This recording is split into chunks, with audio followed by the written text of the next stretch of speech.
We have a breaking New York Knicks update as Leon Rose once again strikes late at night as the New York Knicks have agreed to trade JERICHO Sims off of the team in a very sneaky trade that involves a few moving parts, will have a huge implication on the team, but most notably nets them an NBA veteran, and we're going to break all of this down. What's up, guys? Welcome back to Knicks Digest. It's Chris here. It's 10:50 at night.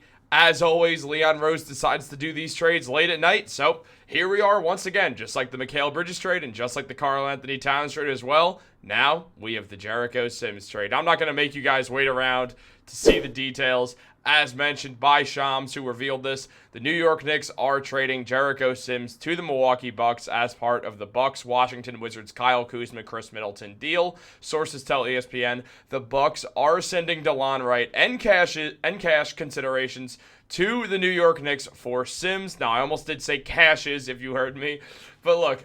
The Knicks have done it. They've traded away JERICHO Sims. That's something that every single person expected them to do. It was not a secret the Knicks were trying to move Sims. It was not a secret that JERICHO Sims wanted to get traded. And as time went on this season, it became evidently clear that the Knicks were not going to be moving a guy like Precious Achiuwa. And as time got really right down to the deadline, we saw that it became very, very unlikely that the New York Knicks would trade Mitchell Robinson. In the trade the Knicks have made to acquire Delon Wright in exchange for JERICHO Sims, I think what we're seeing, and there's also a few more pieces involved that we will discuss in a second, but for the bare bones of it, the Knicks decided to just move JERICHO Sims as for literally whatever they could, it seems like. This is not the worst trade in the world. It's not really a big trade. There's not much that happened here. The Knicks traded a guy who is never going to be getting consistent minutes for the rest of the season, as Ariel Hukporti has gotten his minutes ramped up, and he's proven that he is a better player than JERICHO Sims.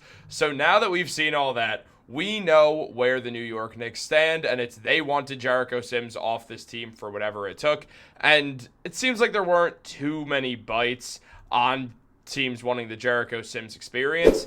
Now, as Ian Begley mentions, Milwaukee gets JERICHO Sims and draft rights to Matthias Lesor. Matthias Lesor, who did play for France's national team and who was someone who showed some interest in going over to the NBA, but it kind of predicated on a team wanting to buy him out of his current contract, which would have cost the teams more money than it would have been worth to even sign him in the first place. Specifically the Knicks, who were so close to the second apron, they didn't have that money to work with, as a team would have needed around $5 to $6 million to pull that off. So the Knicks instead acquired Delon Wright and draft rights to Hugo Bassan and cash considerations, because obviously, like every trade, Leon Rose is going to acquire some sort of guy in draft rights, even if they're giving one out. Maybe the Bucks are willing to go for Lesor. It would make some sense. Lesor's a very good player. There's been a lot of interest in France players after the signing by the 76ers of Guerschon Yabusele was so successful. And speaking of Guerschon Yabusele, Leon, you didn't want to go out and offer some second-round picks to Philly and try to get Guerschon? You didn't want to offer a second-round pick or two to the New Orleans Pelicans and try to get Javonte Green? You wanted Delon Wright, a point guard, a career point guard, who now joins the team that has Jalen Brunson, Cameron Payne, Tyler Kolek, and Deuce McBride. The Knicks did not need another point guard. That was not someone who...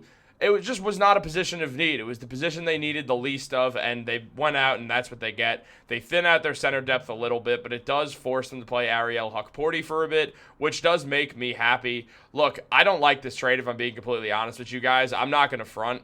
I don't think it is big enough for it to really have an effect on anything, but I'll tell you one thing. I'm not a fan of this move. Now, I've said this before, and I'll stand by it.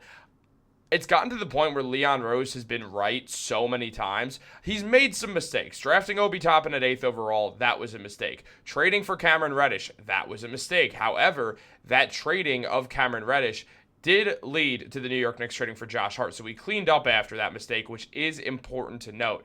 He's made some errors. The man's not perfect. The Trevor Keels pick was not a good draft selection at all. We've seen the Rokas Jokubaitis pick essentially get wasted when the Knicks drafted Deuce McBride after him, and Rokas still has not shown any signs or interest of coming over, despite the fact that he's a high-value guy. So if the Knicks were willing to give away a guy's draft rights, couldn't they have went to the Pelicans, and especially with DeJounte Murray being out for a year with a torn Achilles, they couldn't have went up to them and been like, hey, what if we give you Rokas Jokubaitis, JERICHO Sims, and a second-round pick, and we take back Javonte Green? You're going to try to move him anyway if you know what's good for you. So this would make sense, right? Nope, the Knicks did not do that at all. Again, I will trust what Leon Rose does. I think Leon Rose has been a phenomenal executive for the New York Knicks. He's been tremendous as the president of basketball operations, and I have given him that sort of trust where any move he makes, I will trust him blindly and give him a chance. I said this when I didn't like the Karl-Anthony Towns trade, which is true. I did not like the Karl-Anthony Towns trade.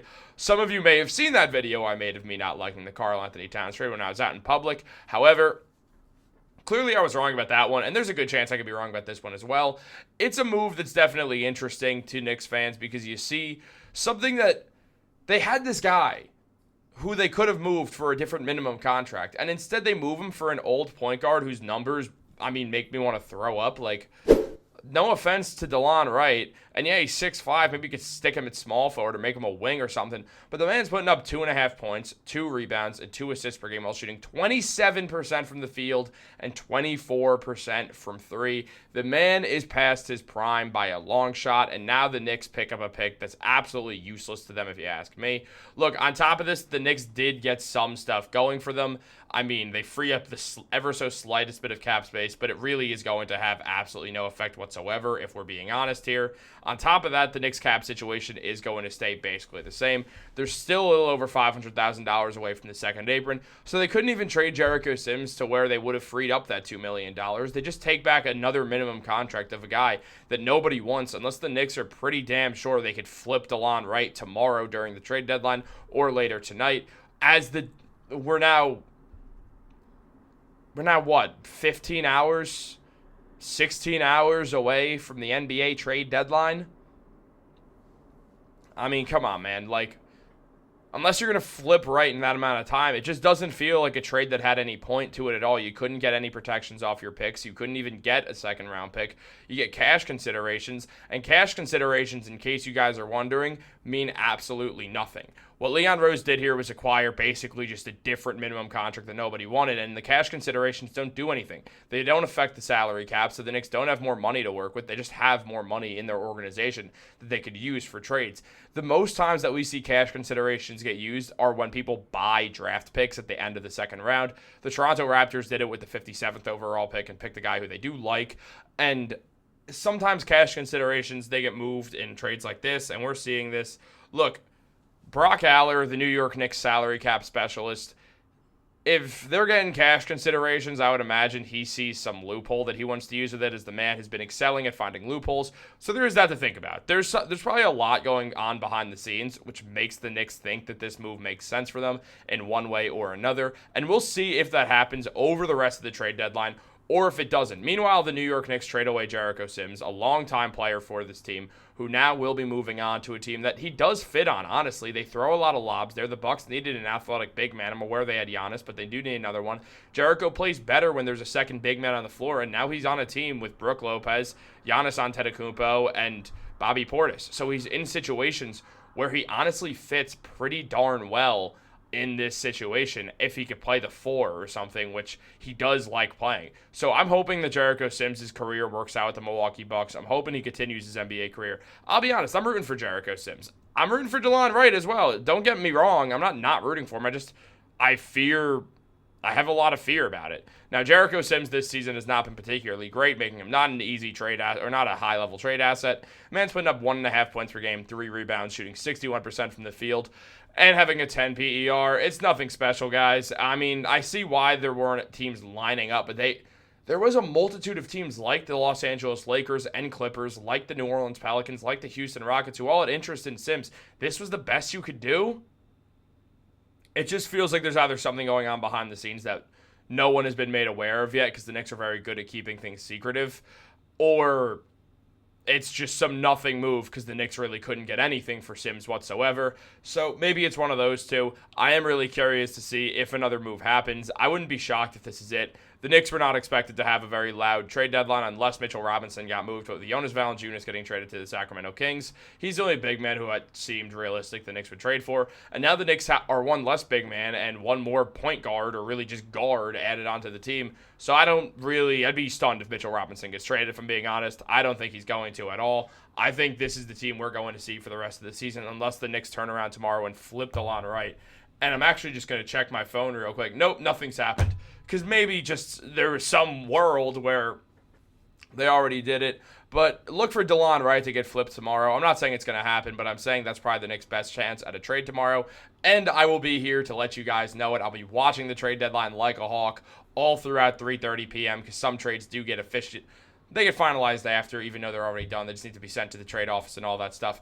But guys, let me know what you think of this trade down below. Give me a draft grade for the Knicks. Hey, give me a draft grade for the Bucks as well. Why not? Guys, if you're enjoying the content, make sure to subscribe to the channel. If you're part of that 67% that is not subscribed and you're watching these videos, you want daily New York Knicks videos. Videos coming out multiple times a day. Bunch of fun live streams, like one coming probably tomorrow to discuss the whole trade deadline entirely just for fun. On top of some other stuff as well. Make sure you subscribe to Knicks Digest. Outside of that, guys, I'm going to head out. I don't love this trade. I really don't. I'm really uninspired by it. I'm not saying I was going to be inspired by a big Jericho Sims trade or anything, whatever the return was, but I just think this makes absolutely no sense to acquire a guard right here. However, as I've said before, I'm always just going to trust Leon Rose to do what he believes is right because the man's been right a whole lot more times than he's been wrong. So just trust Leon on this. Maybe there's something deeper here, or maybe it's just some nothing move. Guys, have a great day and go Knicks.